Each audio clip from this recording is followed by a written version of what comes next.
All right. So as we know, there's been quite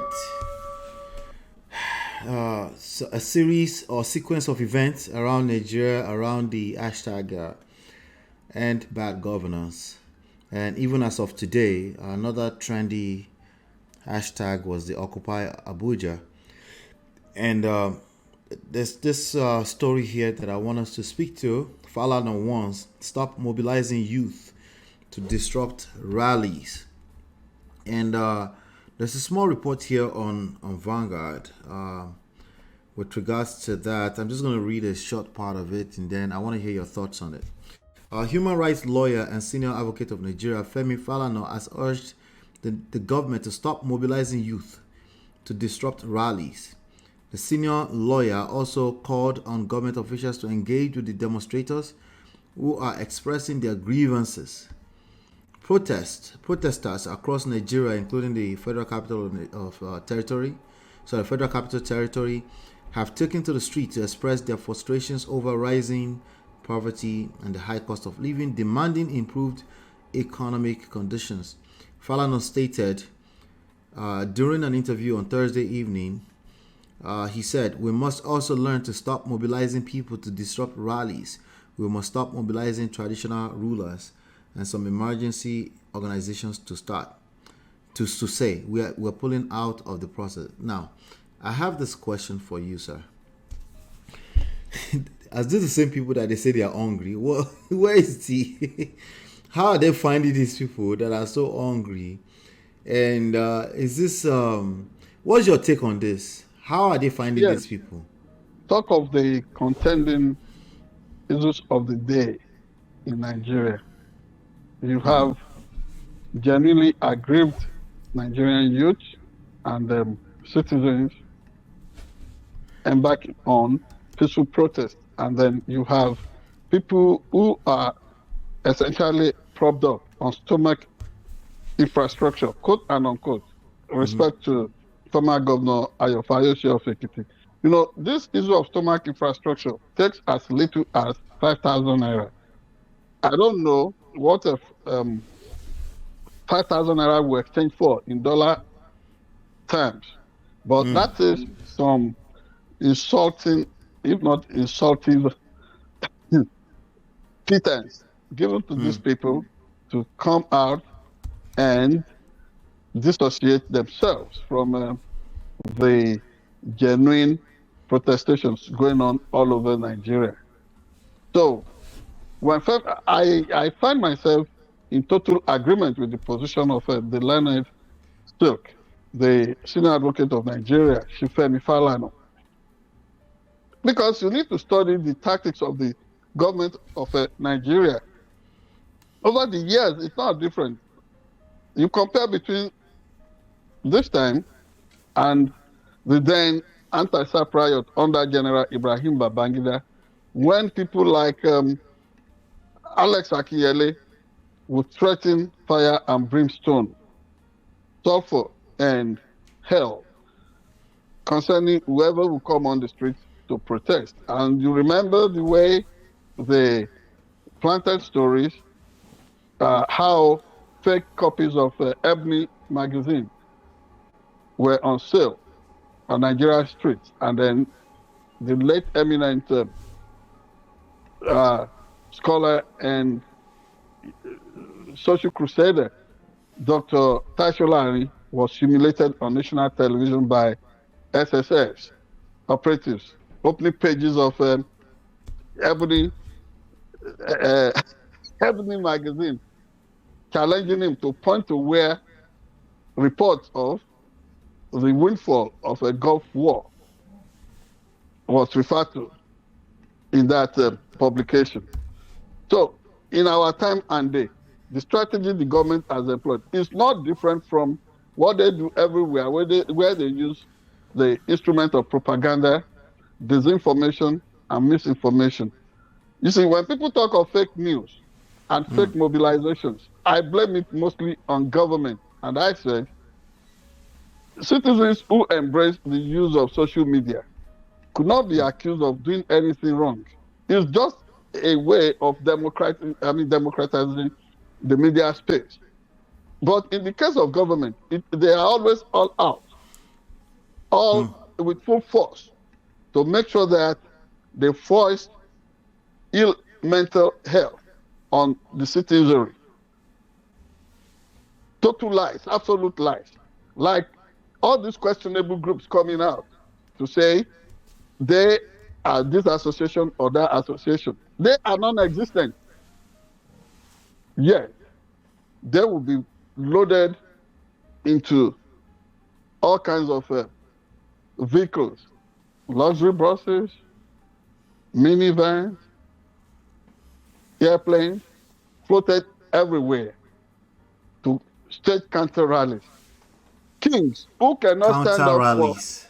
yes, kings and queens, high chiefs, and whatever that cannot stand up against the seizure of the remains of a deceased traditional ruler in Ayede Ogbese would not be excited to start challenging the legitimate protests on Nigerian streets championed by youth. And then you find government almost declaring that those of us who live overseas, who have strong views, whether in support or against of the protest, will now be labeled as foreign mercenaries. You see how funny the Nigerian government and current Nigerian leaders are. They are so recalcitrant. They do not want to change. You are suggesting to them alternatives to the agonizing situation the citizens are going through. They are digging in. Instead of President Bola Ahmed Tinubu to come out, be in solidarity with hungry and angry Nigerians. No, they are misadvising him to assume the poise of a dictator, almost giving an ultimatum in his Sunday broadcast that it's time to call it off. So, what is not said, what is not declared, is what would happen if Nigerians who are protesting now do not go back home. And you know, it's always the prelude to the possibility of the Nigerian government coming down with maximum measures, And force, possibly kill, maim, destroy them. You know, they are already encouraging these destructions by sponsoring these counter rallies. You heard it in the tone of the chief of defense staff. If this is not going to, they will escalate their response. Right. Why would the military want to come into this? Your citizens are on the street protesting. You are supposed to deter threats within or without by all kinds of force. But your citizens are not the enemies that the military should counter. The same excitement you don't find in the way we deal with banditry, the way we deal with Boko Haram, the way we deal with all kinds of brigandage in the system. Whether official looting, that is the excitement you find on the part of Nigerian elected leaders. They are surrogate military operatives. They wanted to come down hard on citizens who are peacefully protesting. So I agree completely with Femi Falana. And then the one that is so shameful, faith-based organizations. Yes, they don't operate in prophetic terms anymore. Not when I talk of prophecy, I'm looking at the uses of knowledge and wisdom. What will follow, the corollary to bad governance, if you do not treat your citizens right, this nation will find it so difficult. I'm not talking of the doomsday prophetic utterances. No. The declaration that you must be good to your people, respect for the dignity of the human person, political decisions that benefit the vast majority of Nigerians. You don't find them saying that anymore. And then they take positions and they are trying to intimidate. They're trying to scare. I don't think that tactic is really working well for them. And so we watch out for what will follow. What is next? Yeah, definitely. Definitely. Well, it's been, 5 days? And Dollar, you know that Yeah. it's not only Shifemi Falana that has maintained this position.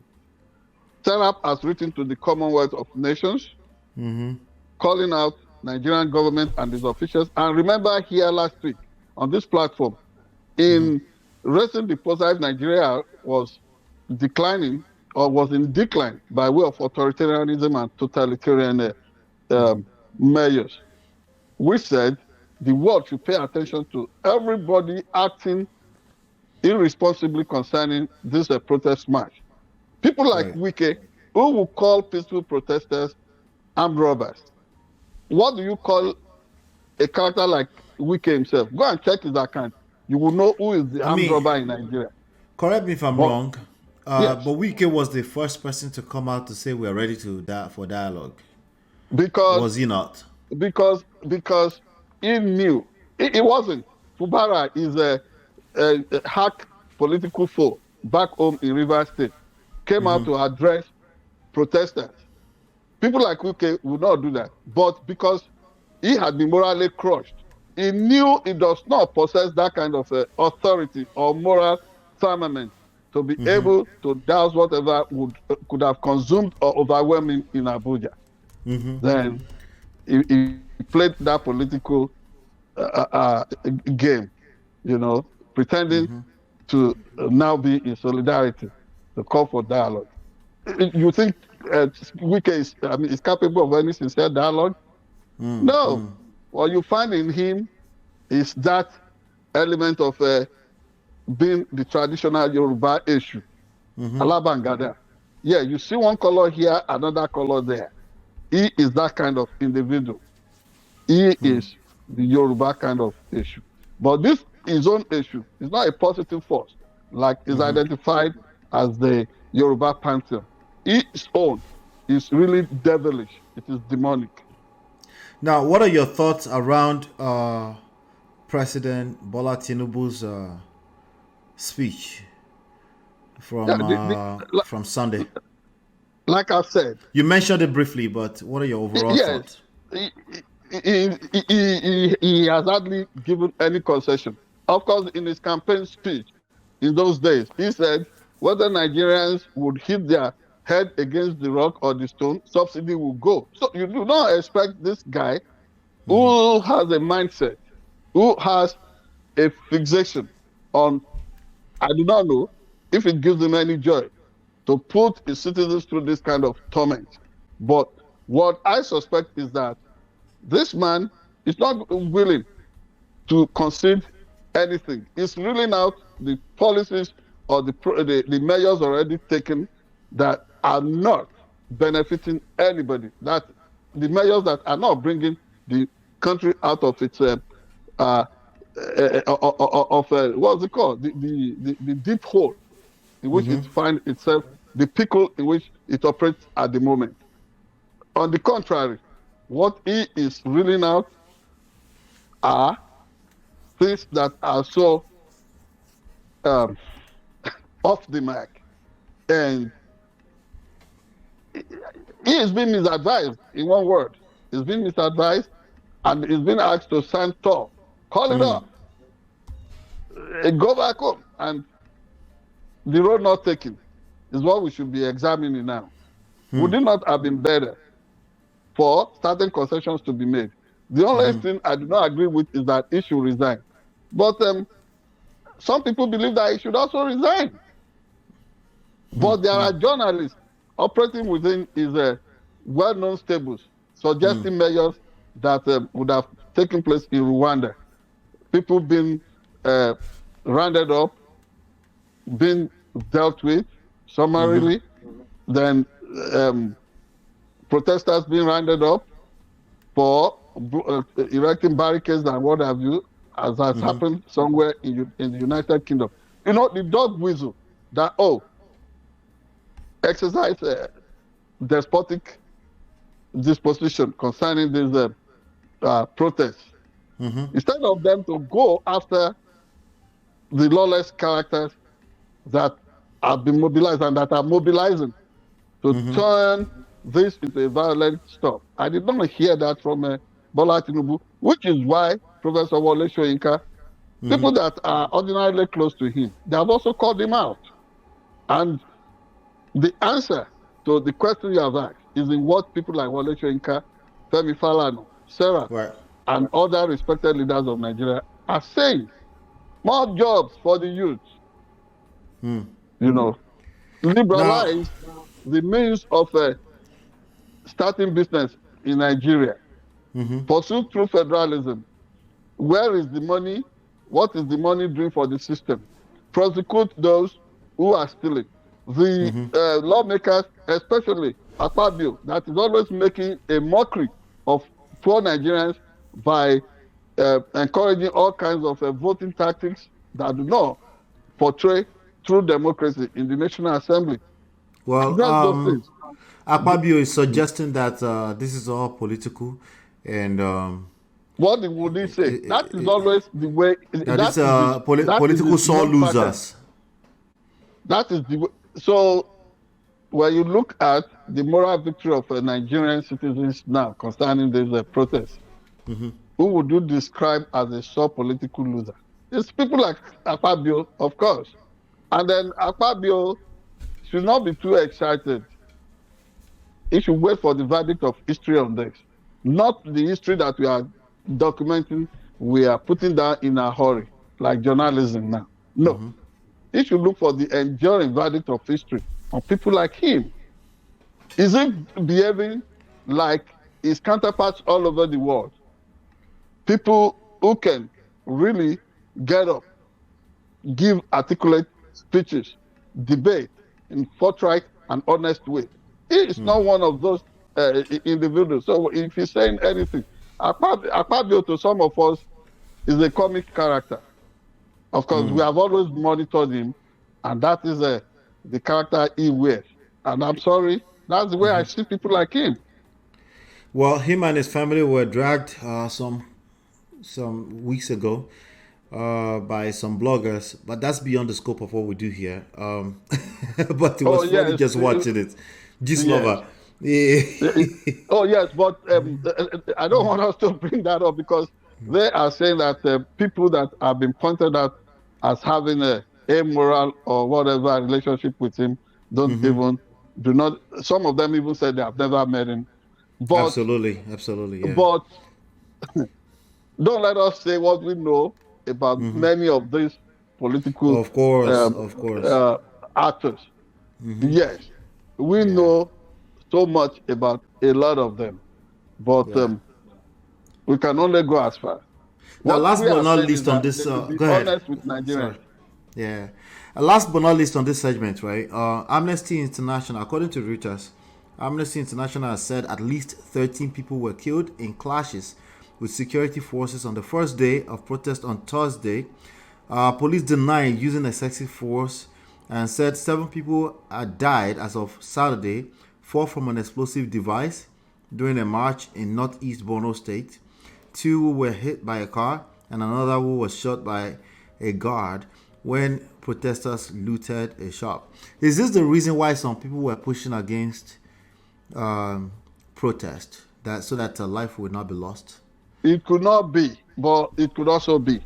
But in this case, have you thought of the lies told by the police at a point that policemen were killed, were summarily lynched? And the records show that nothing of such happened. Another of those disinformation and misinformation trafficking that the authorities in Nigeria are known for. If Amnesty is coming with its independent finding, I have no qualms because their antecedents show that they will always get it right. They have their data, they have their statistics, they can be right, and they do not treat humans as mere number. It means something to them. Of course, you remember Nigeria government or some minders of the system will come out to tackle Amnesty International.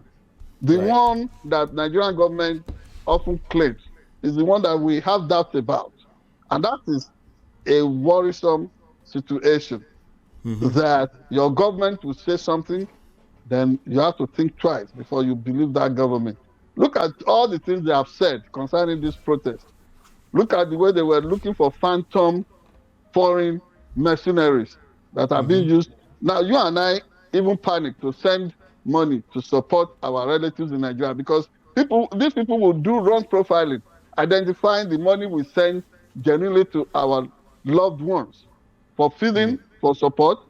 They would want to profile that as money meant to support protests. So this is where we are. And they cannot even really manage the situation by themselves, yet some interventions come through diasporal transfer and remittance that is